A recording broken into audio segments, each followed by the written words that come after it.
Let me ask you something. Would you send your kid to school for $55,000 with no teachers?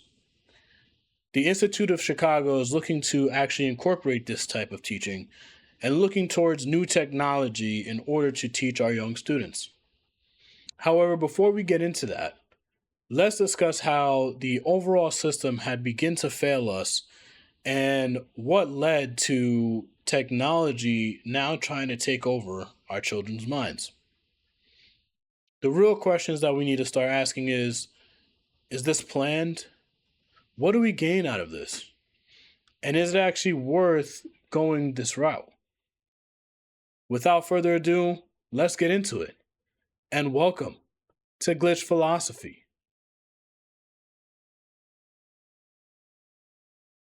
All right, so let's start with the elephant in the room. We all know that teachers have been quietly pushing students on to the next grade, even though they're not necessarily ready for it. In second grade, if they're not able to spell their name, well, we'll find a way. He can go to the next grade. Fourth or fifth grade, they're not able to do basic math, addition, subtraction, multiplication, division. You know what? They'll be fine. We could just push them on to the next grade because we need to ensure that they have the confidence to move forward and that we don't hurt their self esteem. Well, now we're starting to see the results of that. Students are starting to fail at a higher rate, or not really fail, but pass at a higher rate with failure not being an option. And we're starting to see how the overall school system has begun to fail our students without holding them accountable. We're worried so much about how a kid may feel that challenging them and forcing them to be accountable for not living to the standard of the education system and trying to curate the curriculum in a way that benefits those that are at the bottom of the class rather than challenging the students to elevate their abilities and begin to aim the education towards those at the top of the class. Because at the end of the day, what ends up happening is that our students will start to play down to the level, similar to a football game, right? Or a basketball game. You go into as the better team, right? And one thing coach will always say is that do not play down to the level. However, as you begin to play, you start to turn the ball over early in the game. You start to miss open shots. You're not focused in the game, lax on defense. And what ends up happening is you take a team that wasn't necessarily going to be good, and now you put them in a position where they can actually win. However, in the education system, we're actually crippling those that were meant to win and are meant to be pushed forward. And we're crippling those who are also meant to be held back and then move forward in their own way. And the education system is so flooded, so jam packed with students that are unable to reach the standard that we're at a point now where technology is looking to take over. But let me stop here and start talking about how the reading crisis and how not being able to properly read in school has caused for many teachers to quietly quit, as well as many of the standards to just lack and fall to the wayside throughout the education system. Okay. So I did mention the teachers and how they have been quietly quitting. And majority of the teachers, their reasons for quietly quitting is obviously being overworked, cramming in a curriculum that doesn't necessarily work, and understanding that they're just passing students because either A, parents want them to pass, B, the school forces them to pass them, or C, the students are just not necessarily up to par or at the grade level that they're supposed to be. I mean, stats show in the 2024 National Report Card that 40% of fourth graders and 33% of eighth graders are reading below their actual grade level. How is that possible? Why are so many of our students not actually able to read or comprehend or stay at their grade level? Now, many may blame COVID because COVID did have a significant impact on education due to it being mainly online, and the actual standards of keeping students upheld to those standards were a lot more difficult since online technology was moving at a pace that the schooling system was not ready for. I mean, anybody can go and, especially during that time, understand that, listen, ChatGPT and all the other platforms that were available to them in order to make it to the next grade was so easy to do during COVID that it probably hindered some of their ability to actually move forward within their education. I mean, a lot of the things that you can do in class could be written by ChatGPT, and most of the actual education systems that were able to detect them only started now to become significant enough to actually keep up with the technology, and even then, they're still struggling. So, when you have teachers saying, listen, we're pushing students on that are not ready to move on, and the curriculum is so jam packed in teaching students things that don't necessarily benefit them, that they're naturally going to be at a disadvantage. As they progress to each level, they're naturally chipping away at their ability to leverage the education, because what ends up happening is that when we don't have a good foundation, and when you start to push people on without the foundation that is necessary in order to succeed at the next level, they will continue to falter as they progress because they can't keep up. It's like having one shoelace untied during the whole race. You're constantly thinking about it. You're not able to move forward properly or in the most effective way because you know that you're not necessarily ready to complete the race. So, how do we combat this? How has some states actually begun to combat this without technology? And that's the point that we need to start getting to. How do we combat this without relying on technology? And how do we focus on helping our young students get to the point where education becomes fun again and you're actually able to feel as though you belong in the grade that you're in? And maybe education may be the answer. But I think some of these states that have implemented the old fashioned system has actually begun to show some significant results. All right, so I've been saying this for a long time now, and I think everyone needs to start getting hooked back on phonics because people's abilities to enunciate words, form sentences, and properly use the English language has been a great barrier and has led to us relying on technology in order to properly formulate sentences, write stories, and do a lot of the things that at once was used by our brain and now is mainly used through AI. Now, I'm not saying AI isn't a great tool to use. However, we do have to understand the importance of being able to formulate your own sentences, enunciate words properly, and actually being able to write things down on pen and paper, and even just be able to spell and properly sound things out. Now, there were states such as South Carolina who had endorsed the new curriculum, which was the three queuing method, which is to use context clues in order to figure out what a word was and what it meant. However, the ability to do that starts to cause challenges, right? So, for example, if you're looking at a horse and a pony, you may start to correlate both as being a horse because they both look very similar. However, there are very distinct differences between a horse and a pony. Now, when you start to actually sound words out, that is when you start to see a difference in the education and how South Carolina has restructured their education. They have gone back to hooking people on phonics. And what has ended up happening was they have elevated their ELA test scores since COVID by 10 to 15%.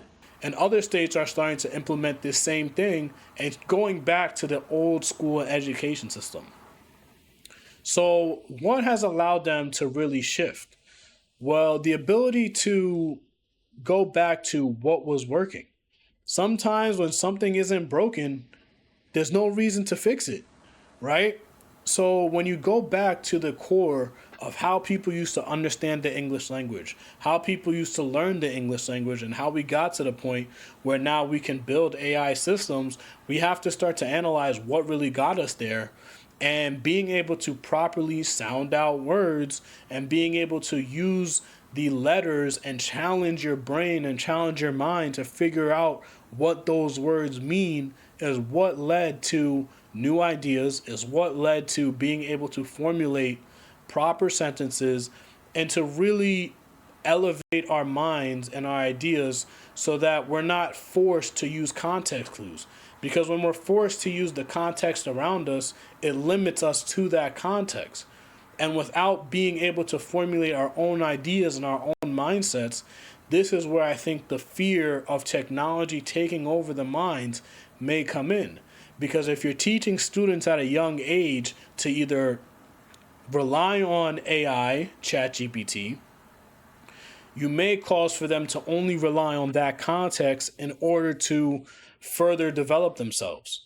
Now, if they're able to have a strong foundation, then potentially use AI as a means to accelerate their ability to learn. Now I can see that being a proper form of education. However, without the foundation of being able to properly analyze words, see what is in front of you, read what's in front of you, and be able to extract the information efficiently, AI is just going to hinder it even more and cause for us to keep training wheels on individuals when they really need to have them off and riding on their own. So now we're going to start seeing, or at least break down what the technology is, how they want to format this system, and the pros and cons and how we could potentially leverage this All right. system. All right. So let's get into this new education system. Now, these are going to be private schools called the Alpha Schooling System. And it's going to cost about $55,000 in order for you to send your kid to this school. Now, the overall schooling system is not just AI. It is an AI focused learning system that would target students in a 2 hour window rather than a 6 to 8 hour window in order to get the proper education for the day. And then they would do outside projects with teachers as well as other students and classmates in order to maintain their social interaction as well as their abilities to practice other things rather than just learning the standard curriculum. Now, the problems that I can see coming with this type of system is two things, right? One is how are we able to control the abilities for these students to learn education without it being overrun by either a government system or the education system teaching our students something that is not beneficial to their actual learning. As we have seen plenty of times within our education system, right, wrong, or indifferent, we have seen a distinct ideology pushed throughout our education system that we have to be conscious of when we're talking about these AI systems. I mean, we understand that most of these AI systems have also been psyoped by the government or by certain political agendas that we can tell, are starting to infect almost everything that we do. So that is one issue that I can see arising with this new AI schooling. The second issue that I can see arising with this AI schooling is that it's going to definitely limit those who have the ability to use it. Now, if it does become a beneficial program and actually is advantageous to those who are able to acquire it, how are we going to be able to implement this across the nation? How are we going to be able to implement this into other states, other places where they may not be able to financially afford the ability to move forward within this type of AI system?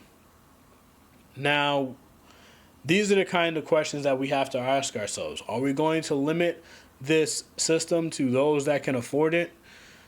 Is this going to be beneficial to us without being plugged into some system, without there being some kind of additional agenda for the young minds, as well as what other challenges do we see going this route?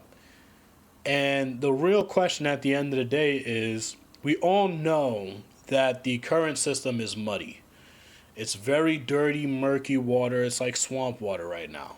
You don't really know how kids are really succeeding. Most of them aren't really succeeding. And those that are doing it either at an exceptional rate or barely skating by.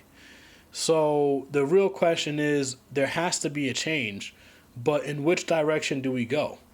Do we go back to the old school, being hooked on phonics, learning the old school way through, simple steps, challenging your brain and really getting the mental strength in order to move forward through the education system? Or do we start to lean on our new technologies? Do we look for advantages in the technology? Do we leverage the technology? And maybe at what age do we start using this technology? Because we have to keep in mind that they're trying to implement this for children that are within the ages of probably kindergarten through 8th grade. So do we start to implement this as they're young? Is this the foundation that we want for our young students? And do we potentially allow for this to really roll out and shape the minds of the next generation? Because we all know the benefits of learning and education, but at what cost are we doing that at? Are we doing it at the cost of their ability to learn without AI? Are we doing it at the cost of the ability to form your own sentences and form your own ideas without an external factor or context? Where do we draw the line with the AI? Will the AI start to increase in terms of times that they're on the computer? And is the old systems potentially too old? Are they never going to catch up? Do they never really assimilate into the new culture?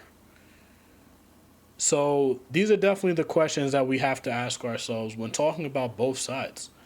Because we all know there needs to be a change. We're starting to get left behind. And it's a matter of how we adapt these changes. Are we able to go back? Do we move forward? I mean, what do you guys think? Make sure that you like, subscribe, turn on notifications, and really let me know what you guys are thinking on this topic. Because this is going to be our future. This is going to be the next generation of young talent. And how do we want to shape their ability to succeed within this new world? Because we all know that there's challenges. But let me know, and I'll see you guys in the next one. Stay glitched.